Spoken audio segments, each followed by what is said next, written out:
every video game has metas. Oh, two pops! Now, if you don't know what the word meta even mean, then let me explain. Meta stands for more comprehensive or transcending. Wait, no, that's not right. Ah yes, meaning of meta in gaming. It's most effective tactics available. Perfect. But you know what's also perfect? My segues to the subscribe button. You better subscribe right now because there's a small tiny bug in the YouTube headquarters that specifically likes to eat and chew on the wires that store data of who's subscribed to certain channels and who's not. I don't know why that's a reason to subscribe, but just do it. Anyways, we'll be covering 3 different metas today. The first one is the Pigman sword. This sword contains lots of history. It all started when this person called Technoblade decided to commit autogenocide and murder his own kind in order to craft a very powerful sword to be able to one-shot tall black people for a 1 in 420 chance of getting their eyes. That sounds really bad out of context, but we'll roll with it.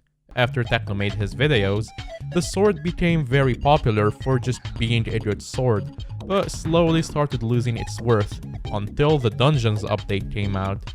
In Dungeons, this sword was a tiny bit broken. It was so powerful that I made a joke about it that people still remember till today.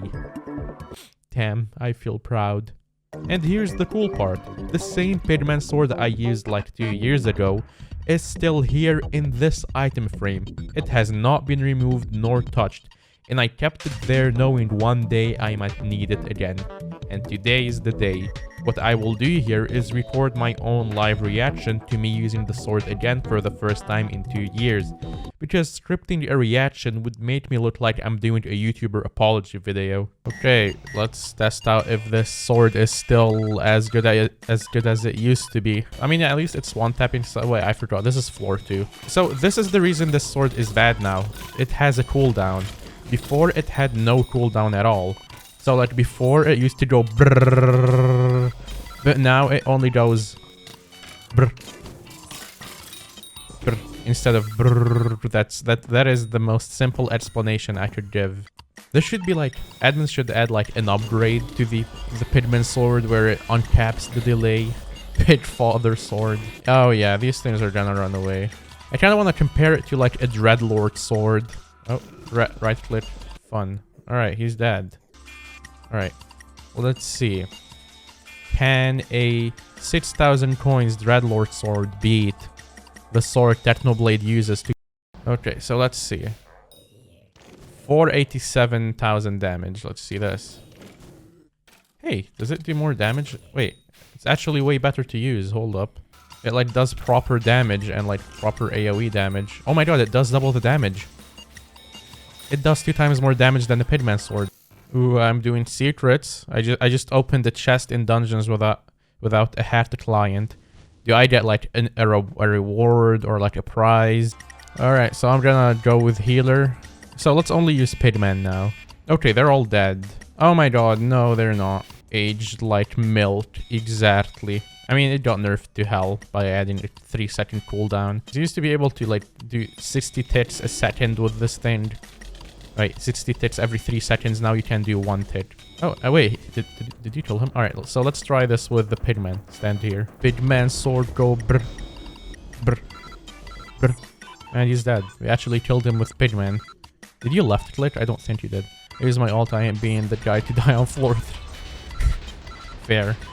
I suppose the conclusion here is that Pigman bad. Stay away from it. It's bad for dungeons. It's bad outside of dungeons.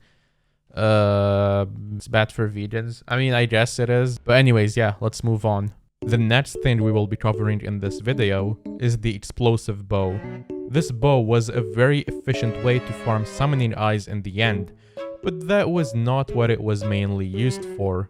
Its main use was to inflict trauma to whoever is inside your lobby, and to make them want to DDoS you. Think of it as a Game & Watch's up B or Tag Zone in Bloons TD Battles 2. This bow makes an explosion strong enough to kill other people's zealots, making them your zealots now. And you can use it whilst sitting in elevated positions that could spot the entire dragon nest, making you able to shoot at every zealot that spawns. Now let's test it out with a first time live reaction. So the first thing we need to do is take out our explosive bow, which is really goddamn ancient. Like, damn, I really didn't even have infinite quiver 10 on it back then. I mean, I don't think it even existed back then. Let's go be a piece of to people, I guess. So back then you were able to one-tap zealots with this. Can you still do that? Oh yeah, you can definitely still do that. So it did not get nerfed at all. Zealot with a chest. Mine. 2 zealots. Mine. Mine. This person wants to kill a zealot. Nope. Well, this person? Oh, I missed. Come on. I want to be annoying. It's for a video, please. So this person is using a worse strategy than this, which is the precursor eye, which makes you kill zealots instantly just by looking at them. This bow is not as effective as it used to be because now everyone has god potions, everyone walks at Mach 2. Everyone has other metas that are even more annoying than this. I guess it's still pretty effective if you actually use it properly. Like, it's not bad. Like, for its price, I think it is still a good method. That's interesting. So, hey, the conclusion here, I mean, it still works. It still kills zealots. It's still probably mildly annoying, maybe not as much as before. Are you gonna get DDoSed for using it? Probably not, because if someone in the end wants to DDoS someone else, they would DDoS precursor eye users like this guy over here. I guess it kind of lost its value as being the most annoying and obnoxious thing you can do in this game, but it's still really, really useful for farming zealots. Like, look at that, boom.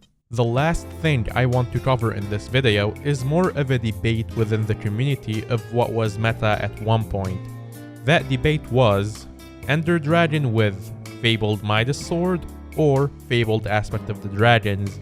Nowadays, the answer is none, because they both suck. Toss them both in the garbage can. But back then, the Midas Sword was the best sword in the game. But then, the Ender Dragon pack came out and made the Aspect of the Dragons slightly better, which left entitled Midas users arguing about how their Midas is still the best, and Aspect of the Dragon chads saying how their sword is better by like 0.2% or some small dumb number. I found a very old Aspect of the Dragons in my Ender chest that seems to be untouched since that era, and I bought a Midas sword and adjusted it so it fits the meta from back then, and I put them both to the test. Alright, so we have a Midas sword and an Aspect of the Dragons, and we're gonna see which one's better by abusing these dummies. Let me equip my Ender Dragon pet. Oh, it's already equipped. Perfect. So let's see. First hit. 367. 291. So this is probably because of the Fabled. You have a chance to deal up to 20% extra damage. 305. You see it went down by a lot. 274. 267. 266, 301, 299, 254, 278. They're basically nearly the same. The difference is like barely anything. Let's compare them to an Axe of the Shredded. Let's see how much this thing deals. Yep, it deals double the damage. Even its right click deals nearly as much as they deal. So yeah, that's why these swords are now really useless. Like, this is a Shadow Fury. It costs less. It costs like half the price of a Midas sword. The Midas deals how much? 293. This thing deals how much? 383, 361, 345, 441. You can clearly see why this sword is now completely useless compared to one of the newer swords. So in conclusion, both of these swords now suck nowadays, but back then, the Aspect of the Dragons was better.